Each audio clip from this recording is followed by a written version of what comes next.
Welcome to the Upside Podcast, powered by Upside Global and hosted by Julian Blinn, founder and CEO of Upside Global. The Upside Podcast is listened to weekly by over 6,000 sports and tech executives from all sports leagues and teams in the United States and around the world. Julian has been developing technologies for professional sports teams for over 10 years and has worked for major tech companies along with sports tech startups. In each episode, Julian interviews global leaders in sports to share knowledge on emerging technology in the sports industry and how these technologies can help improve the performance of individuals and organizations, both on and off the playing field. And now here's your host, Julian Blinn. All right, so today we have the honor of interviewing a group of NCAA sports performance experts. So guys, welcome to the show. Thanks, so no problem. So hey, just some quick introduction, right? First, we have Drew Lucas, who's the senior physical therapist at Duke University. He's also the head of sports science for Duke University women's soccer team. So Drew, welcome back to the show. Always good to see you, Julian. No problem. It's great to have you back. And then we have Dr. John DeWitt, the director of applied sports science in the athletic department and a faculty member of Rice University. So John, welcome back as well. Thanks, Julian. Great. And then we have Jordan Troester, the Director of Performance and Sports Science at the University of Oregon. So welcome back, Jordan, as well. Yeah, thanks. No problem. So hey, guys, so I'm going to jump right into the question. So the first question is about the NIL, right? So the NIL, it's no longer just a buzzword, right, but a growing economic ecosystem for athletes. So how has this impacted athlete behavior, stress level, and your performance or wellness programming today? Anybody has any thoughts? Well, the first, I would say, if we're 3 years in maybe at this point, the first thing you notice was the jewelry and clothing, right? Yeah. Coming through the door changed really quickly. Second thing you noticed was the cars in the parking lot started to change. And I think we're just now moving into a new era where the expectations might start to change, right? The expectations of the athletes as far as the service that's provided, the way that they look for resources, both here within the university setting, but then also externally. They're now in a little bit more control of their own career, so to speak, and they may be combining resources from different places as they try to compete amongst their teammates for playing time or starting position, and ultimately to advance to the next level. So I think it's been an evolution, and we're still learning a lot. And this next year, is going to tell us a lot about what the future of NIL and revenue sharing and just the ecosystem of the collegiate athlete is going to look like. That makes sense. But thank you, John. John or Drew, any thoughts on that, the NIL? So from my experience right now, I don't have a lot of input or a lot of knowledge of all of the intricacies of the NIL, other than just the broad strokes of it's changing in the money that's being involved and how these players are receiving compensation. But I think from what I hear and what I see, one of the problems that's going to come from this that has to be, I think, figured out sooner than later is say that you got a player playing for State University, and that player gets injured while they're playing for State University, and they have now to get medical treatment, but they've now decided, I don't want the treatment from State University. I want to go somewhere else. And I mean, you can do that now, but I think this complicates all that because when someone gets an injury or someone has some sort of treatment, there's typically going to be some sort of rehabilitation after that. So this starts to blur all those lines of, all right, if the player goes off and gets a knee surgery at Hospital B, who's going to do the rehabilitation for that player? Is it Hospital B or is it State University? I think, and then on top of that, what happens when he transfers from State 1 University to State 2 University? That's where I think it's already been messy because this has been going on forever, but it's even more messier now. And I think that's the type of thing that isn't really being thought about at the forefront, or if it is, I don't really hear about it, but I can see just in the crystal ball, this is the professionalization of these athletes is going to lead to these specializations, which is actually going to increase stress on these departments of how we're going to actually implement it. Kind of goes back to Jordan talking about being able to give services to everybody equally. Well, what does that mean if one player goes and gets treatment somewhere else? Does that mean we got to let everybody else? So I hope that makes sense. The point is that it opens up a door now that's more than just about image likeness. There's lots of other things that you have to unpack here, and that's going to be complicated. And I think it's going to be evolving on a daily, weekly, monthly basis. It sounds like what you're saying. What you guys are saying is they haven't figured out those corner use cases yet. They haven't figured that out yet. Yeah, or the use cases are not known until they actually happen, and then oh my gosh, we got to deal with this now. We never even thought about it, but it is within the new rule, so we got to deal with it. Yeah, that makes sense. Drew, any thoughts on that as well, Daniil? No, I mean, I think both these gentlemen really did a good job covering a lot of my main thoughts. I think, and I could be completely ignorant to this, and I am not an expert in this, but like in my mind, previously when we first started talking about this, name, image, likeness was essentially the ability for these athletes to make money on who they are as athletes. So if they want to go out and get endorsement deals and things like that. And to me, there's a distinction between that and the collective, which is basically a pool of money that we're using to pay for play now.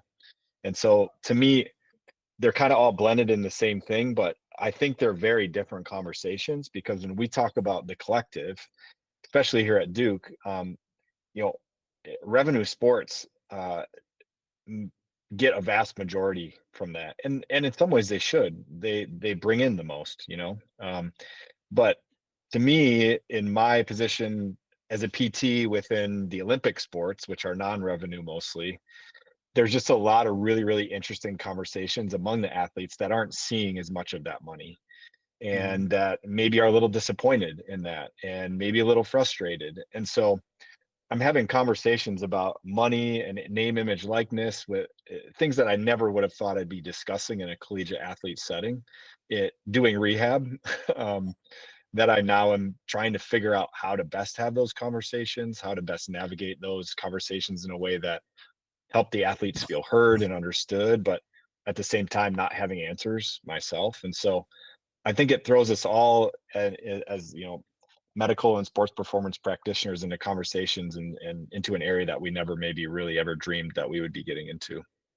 So on that point, I mean, does your employer kind of brief you and educate you about the NIL and give you a refresh on the new regulation, or just not? They don't do that.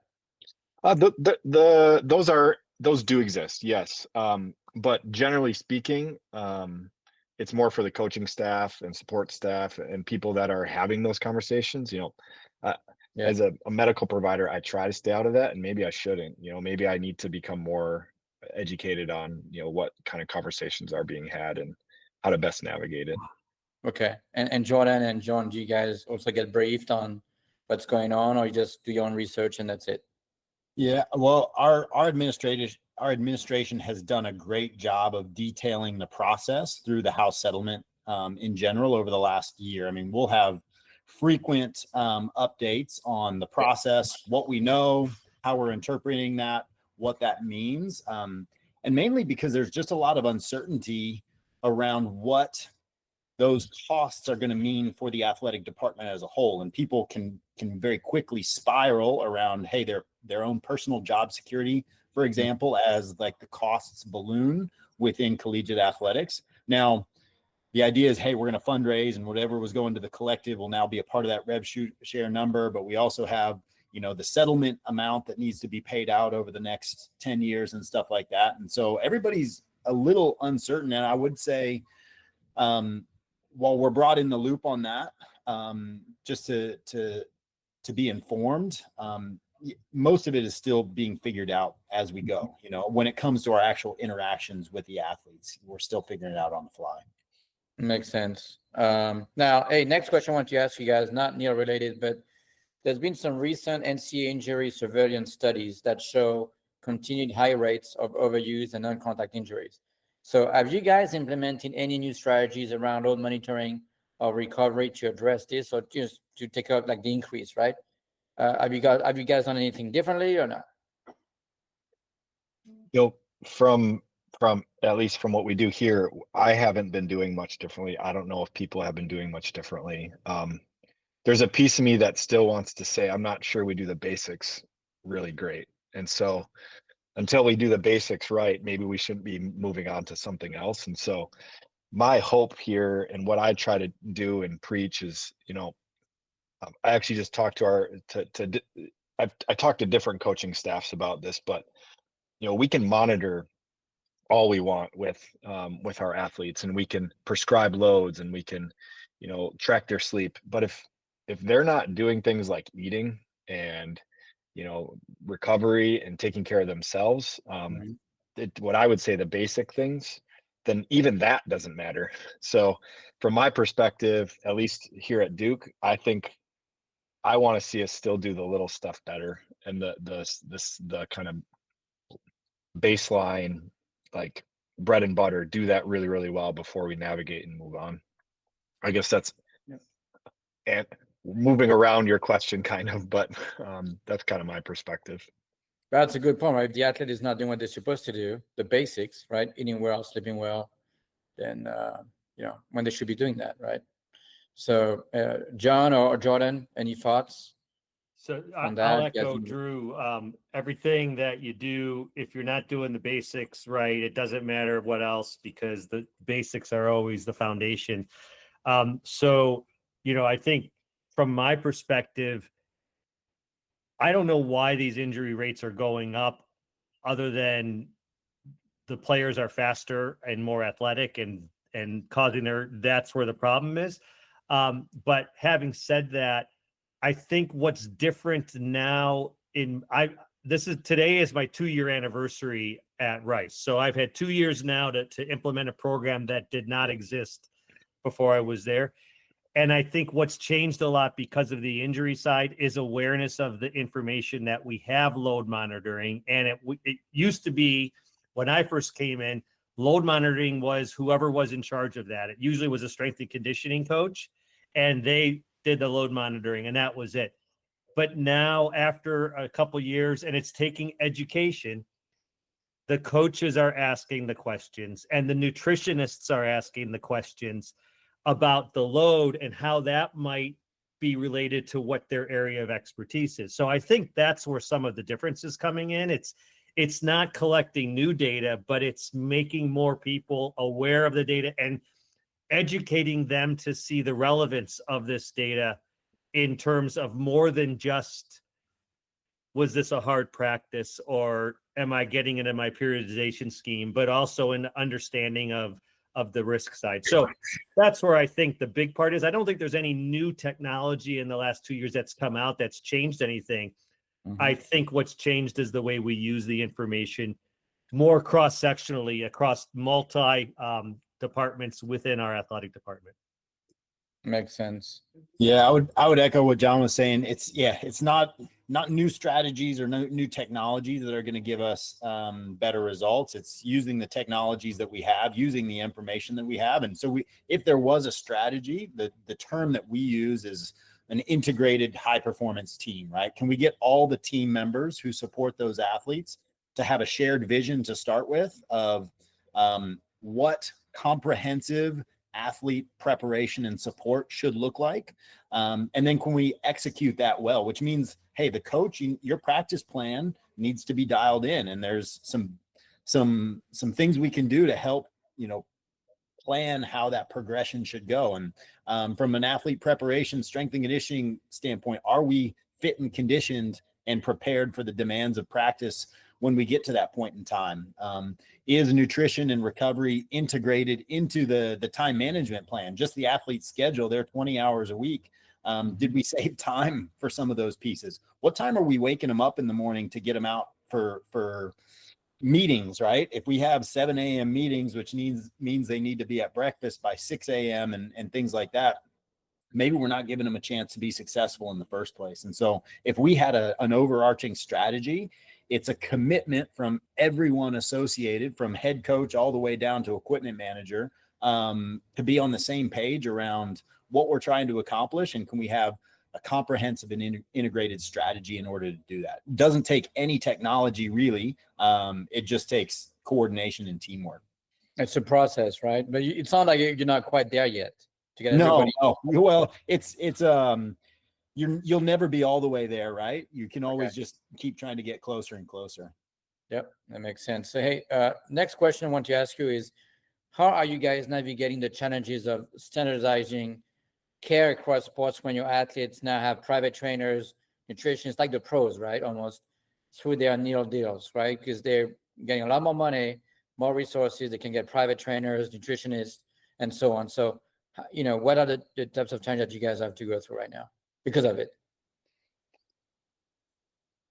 This is probably a new one for us. And again, just a couple circumstances in the last few months where, guys have money in their pocket, right? So we're in the middle of summer conditioning with our football team at the moment. And we've got a pretty dialed in plan to progress them across this summer block. But we have guys who are now, like, I would say a good portion of our team is going away on the weekend.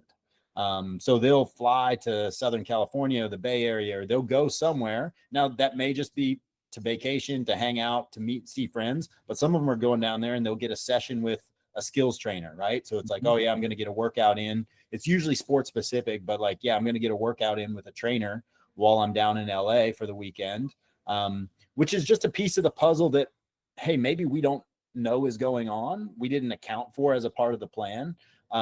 It's always been the case, guys doing extra work on their own. Not something that we want to discourage or prevent. But it's my eyes have been open to like, oh, okay, this is a whole new, even the travel stress, right? If we got a good portion of our team that's traveling every weekend just because they can, that's another, it changes how you approach 7 a.m. on Monday morning when guys are maybe flying in at midnight on Sunday night. So that's been an eye opener for me just over the last month or two. Well, so to that point, before John and Drew, you guys jump in, you got the guys who have those big NIL deal, right? But there's also the other guys who don't have big deals. They don't have those resources, right? So there's more of a discrepancy, right, between those two worlds, right? Yeah, no, absolutely. Yeah, we probably, and I'll speak from a football standpoint, right? There's 120 guys, so we're providing a large scale approach. It's not as individualized probably as some other sports with smaller rosters. So everybody's getting the same resource from us, essentially, in a lot of ways. The team training session is going to be very similar across the whole group. And what guys choose to supplement on their own is going to be up to them. It's great if we know about it and know what they're doing, just so we have some awareness. But that's always going to be the case, I think. And so I know at the pro level, right, there's a bunch of like NBA, and NFL players, we have their own private coaches and they communicate back and forth with the teams. So do you have that communication as well, or you don't? For the most part, no. For the most part, we're not at least on a large scale at the point where we're having a ton of communication or understand what they're doing and making adjustments to what we're doing based on what they're doing outside of here. We're not quite at that point yet. And I don't know that we need to be just yet. I don't think we've gotten that far down the rabbit hole yet. And that might be quite complex, right? Because you got way more teams, athletes, so that could become, unmanageable, right? Yeah. Right. So thanks, Jordan. John or Drew, any thoughts on that? Jordan, you mean you don't want to communicate with 500 individual athletes, strength and conditioning coaches? would love to, but I don't think it's reasonable. I think, I guess I have maybe a little different perspective from the medical side of things, in that people are getting second opinions all the time. I mean, we're, in the position we're in, I feel like Duke is maybe a little bit unique in that the way people recruit, the type of students it draws. Families have a lot of money, And so families are willing to get second and third opinions. And so it's almost become, I guess, two things. One, it's not always a bad thing, because I think that it allows us to learn from other people. It allows us to see how other people view the medical side of things and get different opinions. I also think it pushes us to be better.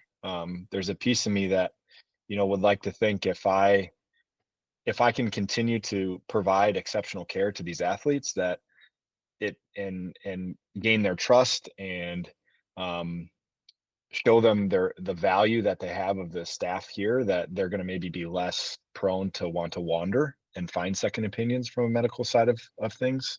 But ultimately, if they do, I think it's our job to support them. And then, like Jordan was saying, get as much information as I can from them, so that when they show up back on campus, we can kind of hit the ground running and take off from or leave off from where they were when they left, so that we don't lose time and therefore ultimately time to get back to what they want to do, which is their sport. So from a medical side of thing, I feel like since being in this setting, I've learned a lot about how that works and feels. Again, that's different than the performance, but kind of the same thought of like, there's 5 different hands in this athlete's care now, as opposed to just people at our institution, and it can get hairy. But I also don't think it's always a bad thing. I think it can push us to be better. Yeah, that's a great point. John, any thoughts on that as well? Yeah, I don't have a lot to add, because I think Jordan and Drew covered it very well. I know from a personal perspective, in working in the NBA for almost a decade, I'm used to seeing this sort of setup. And so to me, it's normal. Yeah, we have to deal with it. I think the challenge will be at universities where they're not used to seeing this and how they deal with it, because every single situation is different. When you can't just say we have a policy of how we're going to deal with a player who goes out and gets a different trainer, or gets a new nutritionist, or some other sort of support on their own personal team. You have to almost take that on a case-by-case basis. You have to have some way to manage that, so there's some equity, but at the same time, you never know what's coming. But like I said, I've seen it so much in the NBA that I'm just used to that, and it's just another part of doing business on a daily basis. Yep. Now, next question I wanted to cover was about mental health. So question is, in light of new mental health research and NCAA mental wellness initiative, so what tangible changes have you made within your program to better support athlete psychology and identify beyond sports? I mean, I think we talked about it the last time also, like as a practitioner, you almost have to be a psychologist, right? You got to talk to them, understand what's going on, potential issues, but, have you guys made any changes, based on, latest development research, or just you haven't made any changes? I'll start there. So at Rice University, we just hired an associate athletic director in charge of the mental health. The exact title is escaping me, but the bottom line is the NCAA has mandated that the universities provide student health or mental health support for their athletes. So I know at Rice University, there always was some support, but it wasn't coming necessarily from the athletic department. It was a lot of times coming from the student counseling center. So we've hired a person, but that's also a challenge, because you got 400 plus student athletes and you got one person in charge there. So I think that's going to be more of a coordinator type role. I think it's going to be difficult for a person like that, a single person, to address a big group. So, one of the things that I know, my wife is a psychiatrist, and she started a sports psychiatry program at UT McGovern Medical School here in Houston, the medical center. And a big part of her of her doing this was understanding and seeing the need in the NCAA for this type of product. And what I'll add, because I could talk about this for days, but what I think is important for us to understand and keep in mind is, I think a lot of times when we think about mental health, we're thinking it's easy to think about, oh, we're talking about mindfulness, or we're talking about sleep, or we're talking about imagery. But I think there's also, there's a lot of mental health things going on that are actually medical issues, depression, PTSD, things like this that could be and probably are affecting performance. And I think we have to look at those as much, if not more, than the issue of these players don't get enough sleep because they're up studying until 2 a.m. and then have to be at a workout at 6. So I think that this whole mental health approach we're just on the cusp of something much larger, because I think this is a very important area of performance that isn't really being addressed in the way that it could be. I think there's a lot more that we can do. Yeah, and I'm sure with the intense pressure, right? I mean, I was just doing a podcast with 3 MLB teams and the pressure for those guys to perform, right? But you're seeing more pressure now in college too. So, hey, next question I want to ask you guys is, so there's an increasing talk around the performance gap between schools with large NIL collectibles and then those without. So how is your staff adjusting to ensure competitive readiness despite resource disparities? And obviously you guys, work with some large universities. You probably don't see that, but there's a lot of, smaller universities, D1, D2, D2, D3. We don't have as much resources, right? I think it's something that's going to naturally sort itself out, and every university has to answer a fundamental question of what level do we want to compete at, and why, and what's it going to cost us? And I'm fascinated by this space, the future economics of collegiate athletics.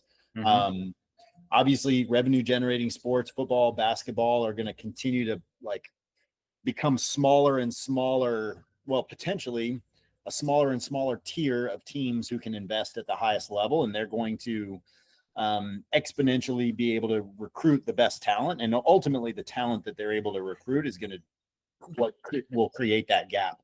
What I think is interesting is the mid-major, who maybe doesn't have large collective or large amount of funds.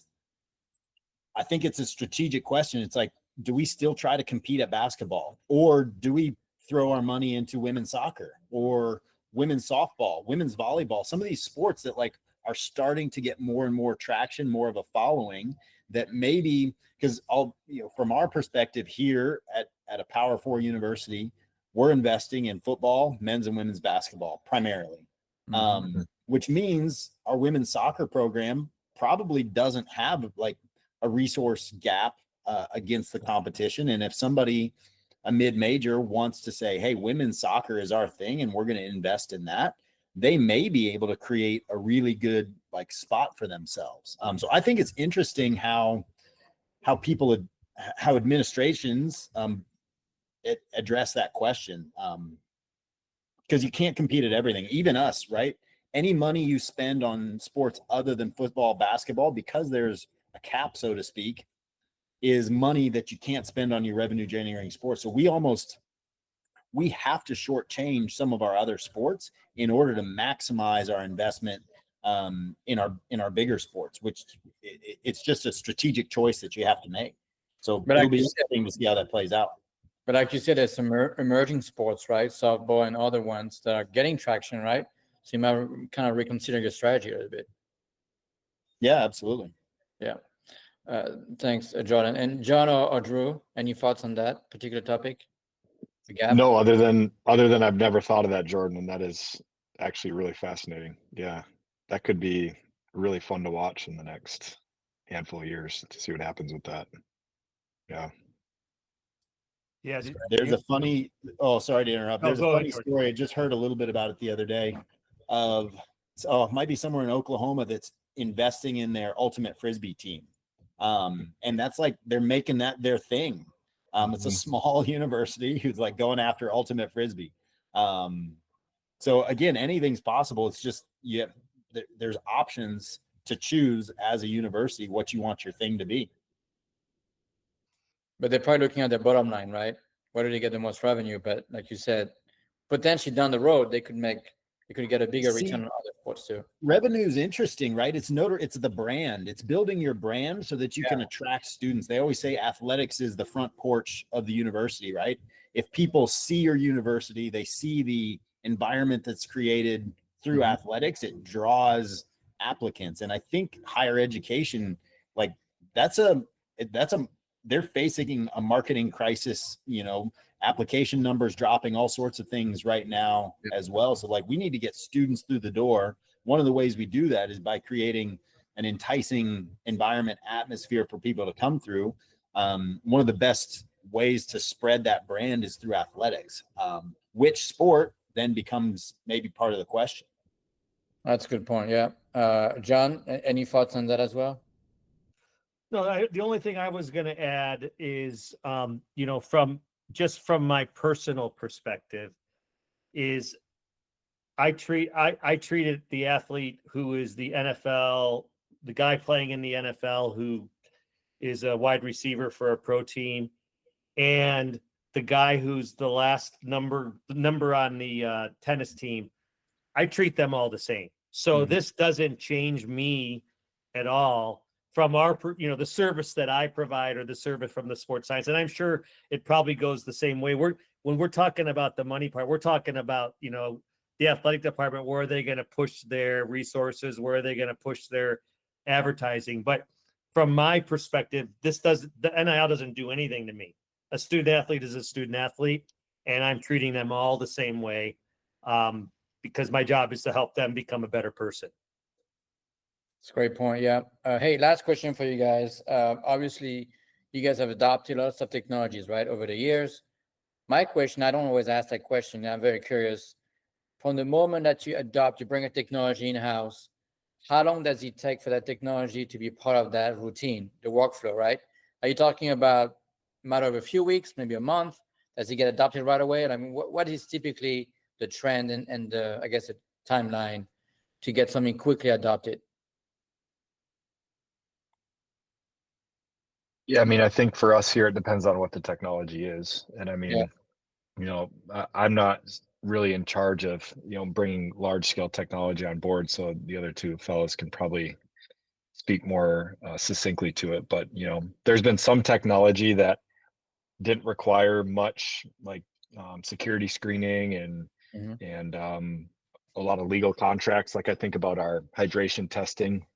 It's just a device. It's not uploaded into a cloud anywhere. It's secure. It's easy. It's quick.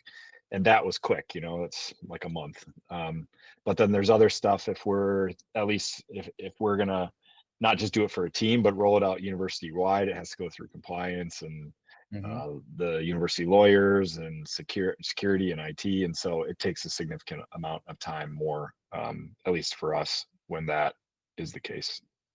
And are we talking about like 6 months down the road or? Yeah, sometimes. Okay. Makes sense. But Thanks. I mean, I think the other guys, I mean, that they probably could speak closer to what it would be for their universities. Yeah. I think there's, like you said, an administrative process of just getting necessary approvals, contracting, stuff like that can, take a while. I don't think 6 months is normal for us, but anywhere from 4 to 6 weeks isn't out of the realm of possibility. I think of adopting a new technology though has a few phases, right? There's like what I would say is integration, which may take a month or two, which just means, hey, the people know how to use it. It's being used in some circumstances with some athletes. Then it ultimately needs to go all the way to like full adoption, which is, hey, everybody understands it. It's a part of the process. We're clear on the purpose for what question it's answering and how we're going to use that information to drive interventions. And everyone's on board with that. And that's a year minimum, maybe multiple years to like truly get a piece of technology that provides us with information that's meant to solve a problem, like fully integrated into our processes. That always takes time. I usually think of a year, right? The first year is just going to be feeling it out, getting comfortable with it. spreading the message, and hopefully year 2 we can actually make an impact. But that's also because you guys are part of universities, right? You got multiple teams. You just take something as opposed to one team. That's large organizations. Yeah, lots of people. Yep. Thank you, Jordan. John, any thoughts on that as well? I think both Drew and Jordan made really, really good points. And I think one of the things, Julian, you have to think about in your question is, there's a couple parts to that when you unpack it. One is what Drew talked about was just the administrative of, how do we actually buy all this stuff? And get it to work, collecting data, go through all those policies. The second part is the familiarity with it. The third part is the actual use to me. So I'll give you an example of what happened with me personally in my job. One of our teams started capturing force plate data and hydration data before every game. Mm-hmm. And I said, it just makes sense to me. Let's put together a little report that is a 1-pager that shows, here's all the players' force plate information. We were tracking RSI change, and here's their hydration information. Mm-hmm. I gave that primarily to the athletic trainer and the performance coach. But I also sent it to the team head coach. 2 weeks later, I didn't send a report out, and the head coach is asking, where is this report? So if you look at it because he wants it, if you look at it from that perspective, it took 2 weeks to implement it. But if you look at it from the other perspective, well, that was a year after I was actually at the university. So I already developed the relationship capital that the coach knew when I'm giving him something, it's something important. So I think that's part of what comes into this. If somebody just shows up and says, here's a new box that collects something, it depends who that person is. If it's someone who has some relationship capital with the department and they're trustworthy, you can get that implemented a lot faster than if you're the new person or you're an outside person trying to sell on somebody. So I don't know if that adds more dust to your question or not, but the point is there's a lot to unpack there, because it's more than just buying a TV and plugging it in and saying, now we can watch HBO. There's more to it than that. Yeah, like you said, there's the procurement, the approval process, and then I guess you got to publish a report. What does that mean for the staff? And I mean, it's a whole process. It's way more complex than just how long does it take to get something implemented, right? Way more complex than that. So, hey guys, we're at the end of the podcast. So I want to thank you for your time today. It's always insightful. So thank you. Thanks for having us. Thank you. Thank you for listening. To access past episodes and other research, articles, and analysis of sports technology, please visit our website, theupside.us. Subscribe to the Upside newsletter and receive full access to our sports tech business letter and website. Royalty-free music is provided by ibaudio.com. The Upside podcast provides timely insights and interviews with global leaders in sports technology. Until next time, keep looking to the upside.